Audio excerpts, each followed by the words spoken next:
ప్రభువైన యేసుక్రీస్తు నామంలో మీ అందరికీ హృదయపూర్వక వందనాలు. ఈరోజు దేవుని యొక్క మాటలు. ప్రతి ఒక్కరి జీవితంలోనూ క్లిష్టమైన పరిస్థితులు ఉంటాయి.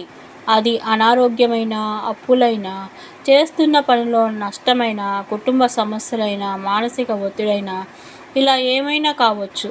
వాటిని ఒక్కో సమయంలో ఒక్కో విధంగా ప్రతి మనిషి ఎదుర్కోవాల్సిందే. ఇలాంటి పరిస్థితుల్లో ఉన్నప్పుడు చాలామంది ఒంటరితనాన్ని అనుభవిస్తారు, నిరుత్సాహపడతారు, ఎంతో బాధపడుతూ కృంగిపోతారు. ఈ సమయంలో ఏ మనిషి అయినా కోరుకునేది ధైర్యం, భరోసా మాత్రమే. మనం సమృద్ధిగా, సంతోషంగా ఉన్నప్పుడు ఎంతోమంది మనతో ఉంటారు. కానీ ఏదైనా సమస్య ఎదుర్కొనేటప్పుడు మాత్రం ఏ మనిషి దగ్గరికి రారు. వచ్చినా సరే ఆ సమస్యను వారు తొలగించలేరు. అలాంటి సమయంలో కూడా నేనున్నాను అని ధైర్యపరిచే గొప్ప దేవుడు యేసయ్య. అందుకేనేమో ఆయన దేవుడిగా మాత్రమే కాకుండా నేను తండ్రిగా, అన్నగా, స్నేహితుడిగా, ఇలా ఈ లోకంలో ఎన్ని బంధాలైతే ఉన్నాయో అన్ని రకాల తోడుగా ఉంటానని చెప్పాడు. కాబట్టి స్నేహితులారా, దేవుని మాటను బట్టి ప్రతి పరిస్థితిలోనూ ధైర్యంగా ఉందాం. ఎల్లప్పుడూ ఆయన స్తుతిద్దాం.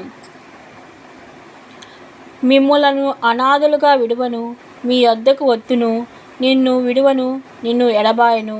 నిబ్బరము కలిగి ధైర్యంగా నుండుము. యోహాను 1:6లో ఈ వాక్యం ఉంది. నీ గమ్యం చేరే దారిలో ఈర్ష్యపడే కళ్ళుంటాయి, ఎత్తి చూపే వేళ్ళుంటాయి, వ్యంగ్యంగా మాట్లాడే నోళ్ళుంటాయి.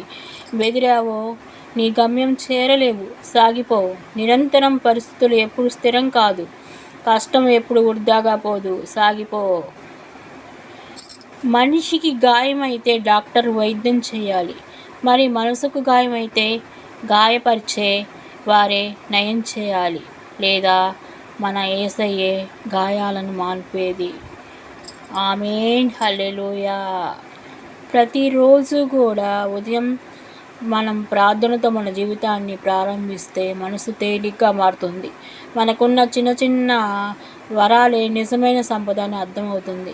అలా ఆలోచించడం వల్ల రోజంతా సానుకూల శక్తి కొనసాగుతుంది, జీవితం పట్ల ఆశాభావం పెరుగుతుంది.